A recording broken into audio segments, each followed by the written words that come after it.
Hello, EduMagicians. Welcome to the EduMagic podcast with your host, Dr. Sam Fessich. Dr. Sam is a professor of education, author of EduMagic, and a pumpkin spice latte fan. This podcast is designed for pre-service teachers. Remember, friends, teaching doesn't begin at graduation, but during that first class at 8 a.m. Let's get this party started. I'm Christy Hemingway, host of Ed Curation, a part of the Education Podcast Network, just like the show you're listening to now. Shows on the network are individually owned, and opinions expressed may not reflect others. Find other interesting education podcasts at edupodcastnetwork.com.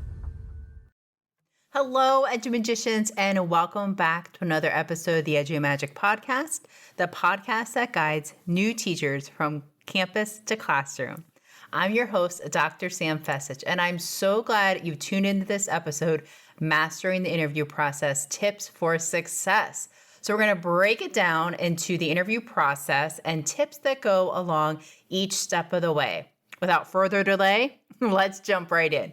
So before the interview, these are just going to be tips I'm going to throw out there, no particular order except for when they happen. So before the interview, double check your application that you're putting online. Make sure that everything is grammatically correct. There's no spelling errors, that you have everything turned in, like your resume, your cover letter, your references, your letters of recommendation, any test scores that you need, anything like that. You have everything ready to go in both Word and PDF formats. So you can upload it to the application so it's ready to go. So have a folder on your desktop that has all of those resources ready to go in one spot so you don't have to hunt all over your computer to find them. Next, you're going to want to get feedback on your resume and your cover letter using your campus resources like career services. They are fantastic to help you with your resume feedback. When you're looking through your resume and your cover letter, making sure that it's errorless. Print it out, read it aloud to yourself. You also might want to do text to speech so you hear it being read aloud to you so you can catch those little errors and fix them right away. Up next, make sure that you research your school district. Do not just share out your resume and cover letter to any district. You want to be picky choosy because you want to make sure that you find the right districts for you, that it's a good fit for you and the district, and you fit the district. So I have over on TPT a resource to help you with that, and you can find those resources here in the show notes as well to help you research a school and the district. When writing your resume, you're going to want to make sure that you have a balanced approach on your resume, highlight different teaching experiences, field work, practicum, accomplishments, volunteer opportunities, leadership opportunities that you've had throughout your resume. And then again, make sure that you're leveraging your resources to make your application stand out. Go to your campus career services. They will help you, whether that is, what do I look for in a school district? Or how do I customize my cover letter to fit this posting? And again, if you're looking for resources, go on over to the show notes. You're going to find a whole list of TPT resources throughout. All right. First round interview. We got our resume, our application is in. We got called for our first round interview. Super excited. First and foremost, pay attention to first impressions. Review and proofread any materials that you're bringing with you to that resume, that you're bringing with you to the interview. That includes read over that resume again, have that cover letter, have copies of your clearances, have copies of your letters of recommendation, any lesson plans that you want to showcase. Review any materials you're bringing in because you want to have a positive professional first impression. Dress professionally when you go for your interview. Prepare for first round questions. For example, tell me a little bit about yourself. Why do you want to be a teacher? Why do you want to work at our school? And if you're looking for more interview questions, you can head on over to my TPT store. I have a list of several common interview questions asked during the first round. Be aware that your first round interview is probably going to be about 20 to 25 minutes long. And be aware of that time. So you don't want to expand your answers so you're in there for 40-45 minutes. Remember, the interview team is on a schedule. They're interviewing a lot of people today.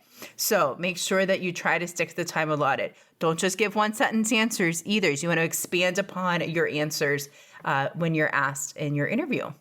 Second round interviews. We rocked our first round. We're coming in for a second round. And this one, we want to really show our teaching philosophy, meaning don't just tell about it, show it, have it come to life. And a great way to do that through a digital portfolio. Have your teaching philosophy in pictures and in video, things that you've done with students. So it jumps off that page and it's able to really capture the interview team's interest. You're going to want to highlight your collaboration skills. You want to show, hey, I'm a team player. And you're going to share examples of how you collaborated with peers, your cooperating teacher, or other students in your school or your district. Show that you're coachable, that you can learn from your mistakes. That's always a great feature to have as a teacher. Whenever you're giving your responses in your second round interview, do not just give the textbook response. Expand upon it. Make it your own. Because that's what the interview team wants to hear, your experience, your ideas, how you did that classroom management strategy or implemented this pedagogy. Whatever you have, make sure that you share it and make it your own. And for that second round interview, you're probably going to have a content expert there. So familiarize yourself with terminology relevant to your content area. You know what? If you're able to, pick up a textbook from that grade level or subject area, flip through it, or go to the website where their curriculum is published, because you're going to look through the district's website, right? You can find out what curriculum they use, scroll through the website, see what kind of content they're learning about in that grade level and subject area. Third round interview. This could be more questions, or it could be a teaching demonstration. So for a third round interview, you're going to want to make sure that you emphasize that you are student-centered. You encourage student feedback, that you differentiate, that you create inclusive learning environment, that you show that students are seen, welcomed, and valued in your classroom. Also in a third round interview, if it's performance-based, you want to make sure that your lesson plan is stellar, that you have copies for everybody, that you've read through it, you proofread that, and it's ready to go. You also want to make sure in your lesson plan that you're not just trying something new for the sake of trying something new, that it's a tried and true strategy. For example, a think, pair, share, using a Padlet, using a Nearpod, using Lumia or Curipod. These are things you don't just want to do, I'm just going to try this. No. You want to make sure that you have tried out this strategy before and that you were successful with it. That being said, if you're going to use technology, make sure that you have access to it during your interview. You're going to make sure that websites aren't blocked, and that you can access that across different devices, that you can plug your computer into the monitor, that you can plug your computer into the projector, all sorts of things. Make sure that you have those questions answered before you create a lesson, for example, using a technology tool, and you can't use it because the district is blocked, or you can't access their Wi-Fi or whatever it might be. You can't remember your password. Oh no. So make sure you have those questions answered before you start to create your lesson plan. Make sure your lesson plan is well structured. Remember, go back to that lesson plan design with your objectives, standards, what teaching strategies you're using, how are you assessing the students, what are the outcomes, how do you know the students got your lesson, what reflection questions do you have, and do not make those reflection questions, what went well, what could I do better?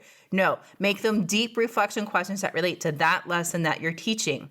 You're going to practice your lesson and get feedback from peers, from family members. Go ahead and open up a Zoom meeting with 5 of your friends and practice your lesson. See how it goes. See what feedback they have. This is going to help you with timing and pacing as well.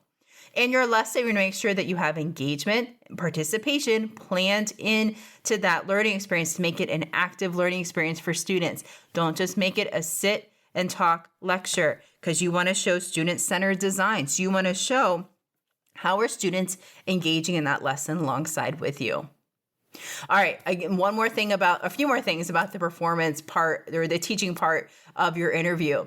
Understand how you're going to be evaluated. So, for example, a lot of districts use the Danielson framework for teaching or an adaptation of that. So look through that. If you're not familiar with Charlotte Danielson framework for teaching, she has 4 domains: planning and prep, classroom environment, instruction, and professional responsibilities.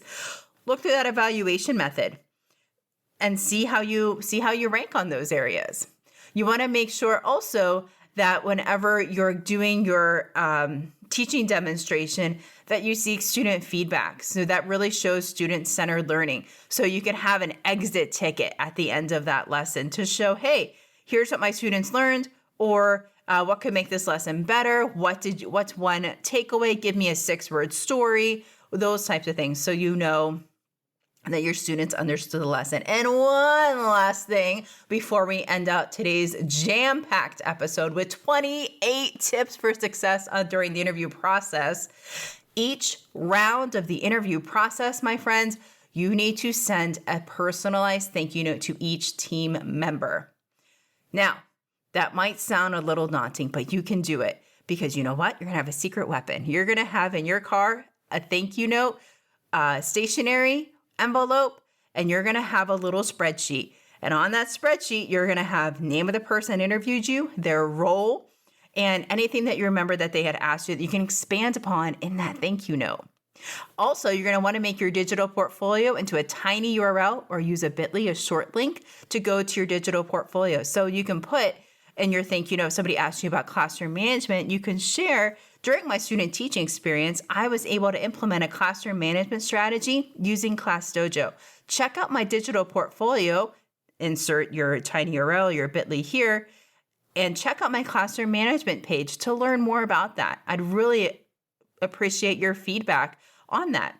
It was great talking to you. Thank you so much for your time, and sign your name.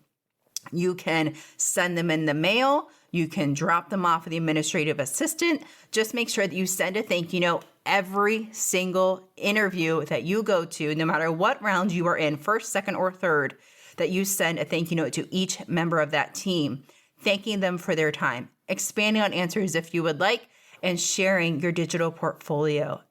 Because you know what? That's going to make you stay top of mind.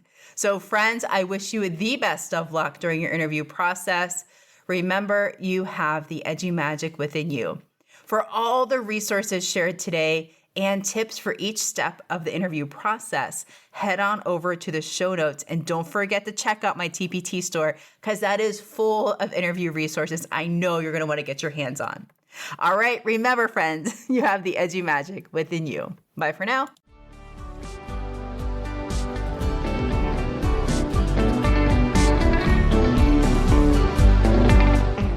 There you have it, Edu Magicians. If you enjoyed this episode, please subscribe and share it with your friends. For more Edu Magic, check out sfessage.com and follow Dr. Sam on Twitter and Instagram @sfessage. Until next time, you have the Edu Magic within you.